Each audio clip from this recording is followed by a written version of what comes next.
Aláàfin ni Ṣàngó, Ṣàngó ni Aláàfin.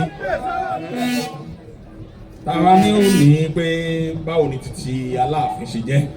Kábíyèsí tá ń pè lénìí, ó wá láti pípe bá a ṣe máa ń pe Aláàfin Ṣàngó.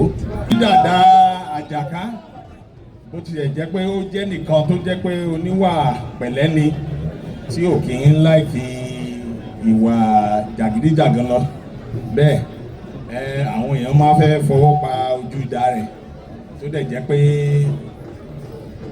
Ṣàngó ní láti jẹ ọba, wọ́n ní ó láti yẹ̀bá fún Ṣàngó tí Ṣàngó bọ́ síbẹ̀ tí Ṣàngó wà bẹ́ẹ̀ fún ọjọ́ méje. Ìyẹn ni àwọn èèyàn ó máa sọ ọ́ mọ̀ ní dáadáa ò lè já ó lábúrò tó gbójúlé. Aláàfin ni Ṣàngó, Ṣàngó ni Aláàfin. Tàwa ní ó ní pé báwo ni títí Aláàfin ṣe jẹ́. Aláàfin Ṣàngó nínú gbogbo àwọn Aláàfin tó ti jẹ ní ilẹ̀ Ọ̀yọ́ ní ilẹ̀ Yorùbá, ó jẹ́ Aláàfin kẹta tí a bá wò. Ọ̀rànmíyàn ni Aláàfin àkọ́kọ́ tó dẹ̀ jẹ́ pé Dàda Àjùwọ̀n ni Aláàfin Àjàká tó jẹ́ Aláàfin ẹ̀kejì tó tó di pé wọ́n Ṣàngó. Mo wá fẹ́ yan kinní kan fún yín tí orúkọ kábíyèsí tá ń pè lénìí, ó wá láti pípe bá a ṣe máa ń pe Aláàfin Ṣàngó. Aláàfin Ṣàngó jẹ́ ẹni takuntakun, jagunjagun ni Aláàfin Ṣàngó jẹ́ tó dẹ̀ jẹ́ pé ó sa gbogbo ipá láti rí i pé ogun ò wọ ìlú Ọ̀yọ́ ní ọjọ́ náà ní àsìkò tiẹ̀. Gbogbo tó bá dẹ̀ ti ń sọ náà ní abẹ́gẹ́. Àwọn èèyàn máa rò pé fi títí Aláàfin Ṣàngó ó yàtọ̀, kò sẹ́ni tó ṣe é bí o, kò sẹ́ni tó lè bí kábíyèsí, kò sí ẹnì kankan ohun tó bá ti wí lábẹ́gẹ́ o, kò sí ẹnìkan tó lè ní pé bákan ni ti tòun ṣe jẹ́ tó lè fọwọ́ la idà Kábíyèsí Ṣàngó. Láti ipa pé àwọn èèyàn máa ń sọ kábíyèsí náà ni a ti mú kábíyèsí tí ó dẹ̀ wà fún gbogbo ilẹ̀ Yorùbá lẹ́nu. Gbogbo Yorùbá tábà mọ̀ sọ á ní kábíyèsí tó dẹ̀ wà fún gbogbo wa. Nǹkan ẹ̀kejì tí mo tún fẹ́ ká mọ̀ lẹ́nu, lẹ́yìn ìgbà tí Àjàká jọba, Dàda Àjàká tó jọba ní Ṣàngó jọba. Òwe náà ẹ mọ́ gbàgbé o, àmọ́ palówe á ní dàda ò lè jà ó lábúrò tó gbójúlé.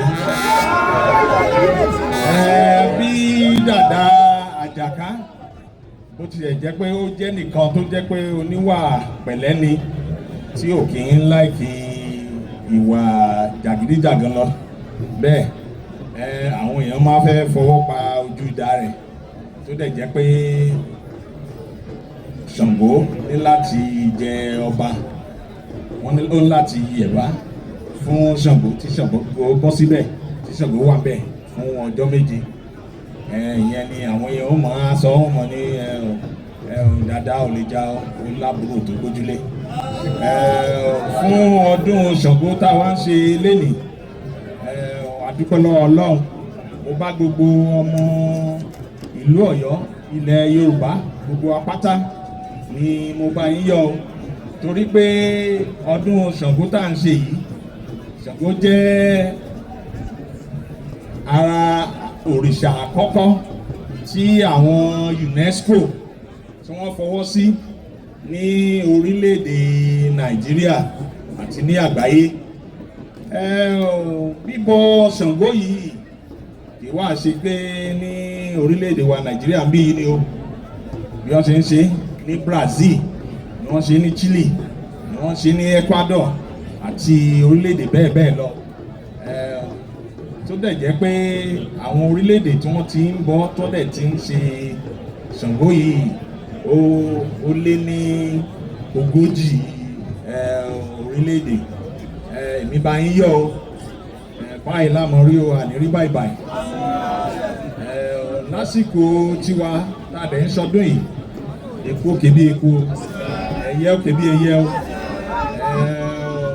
ewúrẹ́ ó fọhùn bí ewúrẹ́ o, àní ṣíṣe o, ọwọ́ ọ̀tá ò ní ká wa o. Mo dúpẹ́ gidi gan ni. Ẹ ṣeun. Mo kí Honourable Minister wa títí àṣà, Barrister Musa Anatu. Ẹ ṣé gidi gan ni o. Thank you very much for coming around. I know she must have left by now. Mo kí Commissioner wa, Commissioner of Culture and Tourism títí ìpínlẹ̀ Ọ̀yọ́, Dr. Wasiu Ọlátúbọ̀sún. Mo kí yín gidi gan ni. Ẹ mọ̀ ṣe o. Àwọn tá a ṣe tọdún yìí láṣẹ tẹ̀mí ìtayàtọ̀ mọ́. A dúpẹ́ lọ́wọ́ yín. Wọ́n ní kò yí èèyàn jù báyìí náà lọ. A dúpẹ́ lọ́wọ́ yín. Mo dúpẹ́ gan. Thank you very much. Aki Commissioner for Culture and Tourism títí ìpínlẹ̀ Ọ̀ṣun, Honourable Abiodun Ojo. A dúpẹ́ lọ́wọ́ yín o. Ẹ kú àjọṣe náà, ẹ kú ìdìde. Mo kí gbogbo orí adé, ọrùn ìlẹ̀kẹ̀, bẹ̀rẹ̀ látorí Kábíyèsí Ọ̀kẹ̀rẹ̀ ti ìlú Ṣakí, Ọlọ́tà ti ìlú Ọ̀tà, Oníbodè ti Ìgbòho, àti gbogbo àwọn lọ́balọ́ba tó wà níjókòó. Mo dúpẹ́ lọ́wọ́ yín o. Ẹ mọ̀ ṣe ni. Ìlú yín ò ní tú o láṣẹ Èdùmàrè. Mo kí bàbá wa Bishop náà, Bishop Ládìgbòlù. Ẹ ṣé gidi gan. Ẹ kú oríire náà. Mo rántí nǹkan tẹ́ ẹ sọ náà fún mi. Mo dúpẹ́ lọ́wọ́ yín, ẹ ṣeun, ẹ kú ìdìde o. Nǹkan rẹ̀ lámọ̀rí bára wa ṣe. Mo kí gbogbo àwọn tó ń ṣalágbátẹrù ètò yìí náà, tó ń ṣiṣẹ́ tọkàntọkàn ní àárọ̀, ọ̀sán àti ní alẹ́, tí wọ́n rí pé gbogbo ohun tí a ṣe lọ́jọ́ ìní ó jẹ́ nǹkan àmúyangàn. Ẹ ṣé gidi gan. Ọlọ́run mọ dúró tì yín náà. Mo kí gbogbo àwọn ọmọ Ọ̀wọ́ Adé náà, Mọ́gàjí Ọ̀wọ́ Adé, àkíyín o. Ẹ ṣé gidi gan. Ẹ kú àdúró tí Kábíyèsí náà. Mo dúpẹ́ gidi gan. Mo kí gbogbo ẹ̀yin oníwèé ìròyìn tẹ́ wà níbí. Ẹ ṣeun gidi gan. Ẹ mọ̀ ṣe o. Ẹ ní ṣìkọ́. Mo kí gbogbo honourable àti àwọn aṣojú honourable tó wà níjókòó, àti aṣojú àwọn senator náà tó wà níjókòó. Ẹ ṣeun gidi gan. Gbogbo ẹ̀yin ọmọ bíbí ìlú Ọ̀yọ́, gbogbo yín pátá ni mo kí o. Àti gbogbo ẹ̀yin tẹ́ ẹ wá láti ọ̀nà jíjìn, pátápátá gbogbo yín ni mo kí, mi ò lólódì kan o. And at the same time, I say a big thank you to some of the representatives of some of the embassies, including representative from Portugal, Brazil, and some other countries that have come around to grace this occasion.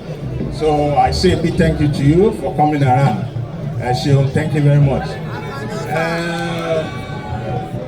Èmi gẹ́gẹ́ bí ẹnìkan, inú mi dùn pé mo wà níbí lénìí.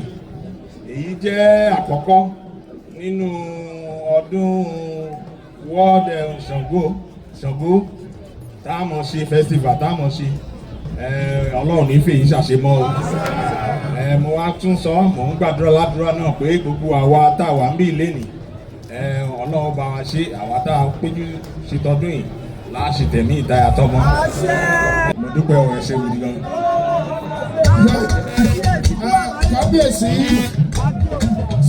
Your Imperial Majesty, kí bàbá Kábíyèsí tó máa lọ.